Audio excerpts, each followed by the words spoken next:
Kuna mtu amengoja sana muujiza wake. Nami ninatamka nikiwa katika mlima wa maombi kwamba ni saa yako ya kupokea muujiza ambao umeungoja kwa muda mrefu. Nikiwa hapa katika mlima wa maombi, ninakutamkia wewe ambaye umengoja muujiza kwa muda mrefu, huo muujiza ukufuate wakati huu. Muujiza wa uzao, muujiza wa fedha, muujiza wa kibali, neema, baraka za Mungu ukufuate sasa katika jina la Yesu. Kuanzia sasa hutakuwa mtu wa chini tena. Kuanzia sasa unaenda kuinuka na kuwa mtu mkuu, na jina lako linaenda kutukuka katika jina la Yesu.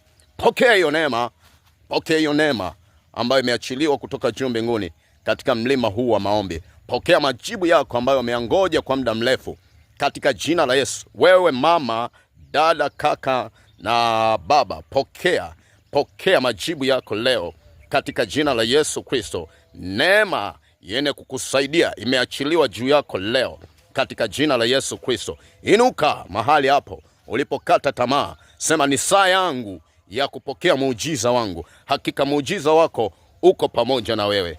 Ubarikiwe.